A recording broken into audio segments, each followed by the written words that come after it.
प्रिय दर्शकों, आज हम महाभारत की उस महान नायिका द्रौपदी के बारे में आपको कुछ जानकारी देने वाले हैं कि द्रौपदी का विवाह का स्वयंवर जो हुआ था उसमें एक लक्ष्य रखा गया था। एक मछली जो ऊपर घूम रही थी और उसका चित्र नीचे कढ़ाई में देखना था। तेल भरी हुई कढ़ाई थी और जो कढ़ाई में तेल देख करके उसके नेत्र को बाण से भेदेगा, उसके साथ द्रौपदी का विवाह होगा। द्रौपदी के बारे में थोड़ी सी जानकारी भी देने वाले हैं। द्रौपदी पांचाल नरेश महाराज द्रौपद की पुत्री थी। द्रौपद के कोई संतान नहीं थी, तो द्रौपद ने पुत्र प्राप्त के लिए एक यज्ञ किया था। तो बहुत से ऋषि मुनि ब्राह्मण आए थे और उस यज्ञ का संपादन किया था। तो उस यज्ञ के द्वारा एक पुत्र और एक पुत्री उत्पन्न हुए थे। तो जिस पुत्री का नाम द्रौपदी रखा गया था,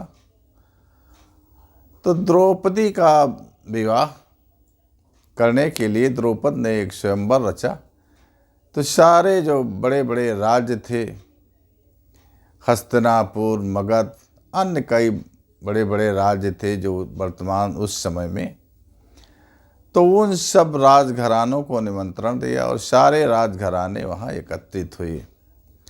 और उनका ये संकल्प था कि जो मछली का प्रतिबिंब देख करके और बाण के द्वारा मछली के नेत्र का भेदन करेगा, उसी के साथ द्रौपदी विवाह करेगी। जयमाला का वही हकदार होगा। लेकिन कई देशों के बड़े बड़े राजा एकत्रित हुए और द्रौपदी के स्वयंवर का संचालन हुआ। हस्तिनापुर से भी दुर्योधन पहुँचे थे, मगध से जरासंध पहुँचे थे और कई राज्यों से बड़े बड़े राजा पहुँचे थे। लेकिन जब स्वयंवर चालू हुआ तो सबसे पहले हस्तिनापुर के दुर्योधन को मौका दिया गया। तो दुर्योधन उस धनुष को उठाने में भी असफल रहे। बाण चलाना तो अलग बात, वो धनुष ही नहीं उठा पाए। फिर दूसरे राजा मगध नरेश, उनको भी अवसर मिला लेकिन वो भी धनुष नहीं उठा पाए। इस तरीके से कई राजाओं को मौका मिला लेकिन वो धनुष उठा नहीं पाए। तो बाण चलाना तो अलग की ही बात थी। तो इस तरीके से जो है, इसके बाद कर्ण जो है अंग देश के राजा थे, तो कर्ण को मौका मिला। तो कर्ण जैसे ही पहुँचे और उस धनुष को उठा लिया और धनुष बाण लेकर के मछली के नेत्र का भेदन ही करने वाले थे। तब तक द्रौपदी ने मना कर दिया, कहा ये जयमाला शूद्र पुत्र के लिए नहीं है। द्रौपदी की इस बात पर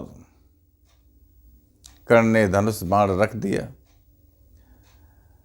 कहा ठीक है जो है। फिर दूसरे राजाओं को मौका मिले लेकिन कर्ण बहुत अपमानित हुए और इस कर्ण के अपमान के कारण दुर्योधन भी बहुत नाराज हुए। कहा राजा है और आपका जो लक्ष्य है, वो लक्ष्य को पूरा करने के लिए जो भी राजा है, वो लक्ष्य को जो पूरा करेगा उसी के साथ द्रौपदी का विवाह होगा। इतने में द्रौपद की संतुष्टि न होने कारण फिर अब द्रौपद हैरान हुए। कहा अब इस सभा में शायद मेरा जो प्रण था कि जो मछली के नेत्र का भेदन करेगा उसी के साथ मैं अपनी कन्या द्रौपदी का विवाह करूंगा, शायद अधूरा रह जाएगा। तब तक वहाँ 5 ब्राह्मण वेशधारी नवयुवक बैठे थे जो कि ब्राह्मण वेशधारी थे। तो उसमें से एक ब्राह्मण खड़ा हुआ और कहा, राजन ऐसा मत कहिए और मैं ये कार्य करूँगा। कृष्ण जी भी उस सभा में मौजूद थे। ने कहा, ठीक है आप। तो वो ब्राह्मण जाता है और उस धनुष को उठा करके और मछली के नेत्र का भेदन करता है और द्रौपदी जो है उस ब्राह्मण के गले में जयमाला डाल देती है। इतने में सारे जो राजा वहाँ के थे वो नाराज हो जाते हैं। दुर्योधन, शिशुपाल और जो भी राजा आए हुए थे वो कहते हैं ये नहीं हो सकता है, ब्राह्मण ये कोई राजा नहीं है, ये राजाओं का स्वयंवर है, ब्राह्मण को क्यों मौका दिया गया। और हम द्रौपदी को जो है अग्नि के हवन कुंड में फेंक देंगे, जिस तरीके से इसका जन्म हुआ था उसी तरीके से हम इसकी मृत्यु कर देंगे। वो युद्ध पर उतारू हो जाते हैं युद्ध करने के लिए। फिर कृष्ण जी और बलदाव जी वहाँ मौजूद थे, तो उन्होंने किसी तरीके से जो है समझा बुझा करके सबको शांत किया। कहा, जब आप लोग इस सामर्थ्य में नहीं थे तो आपको पहले ही हार मान के वापस चले जाना चाहिए और इस तरीके का विवाद नहीं करना चाहिए। तो सारे राजा चले जाते हैं, लेकिन वो ब्राह्मण पुत्र जो वहाँ दिखाई पड़ रहा था वो वास्तव में ब्राह्मण नहीं थे, वो 5 पांडव थे, युधिष्ठिर, भीम, अर्जुन, नकुल और सहदेव। उस समय वो अज्ञातवास में थे और ब्राह्मण वेश में जो है देश में विचरण करते थे।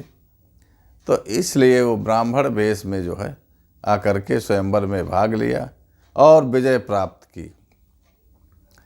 फिर इसकी सूचना द्रौपद को दी गई कि ये वास्तव में ब्राह्मण नहीं, ये जो है पांडुपुत्र हस्तिनापुर के थे 5 लोग और ये धनुषधर जो है ये अर्जुन थे। तो अर्जुन के साथ द्रौपदी का विवाह हुआ और कर्ण इसलिए वंचित रह गए कि उनके पीछे एक शूद्र पुत्र होने का अभिशाप लगा हुआ था, जबकि कर्ण एक विशेष धनुषधर थे और कर्ण भी इस प्रतियोगिता में जो है अवश्य सफल हो जाते। तो इस अभिशाप के कारण कर्ण को द्रौपदी का स्वयंवर फलीभूत नहीं हुआ और द्रौपदी ने मना कर दिया, इसलिए कर्ण का विवाह द्रौपदी के साथ नहीं हुआ। साथियों, हमारे चैनल को आप देखने के लिए सब्सक्राइब करें, पसंद आया है तो लाइक करें। पूरा चैनल देखने के लिए आपको बहुत बहुत धन्यवाद।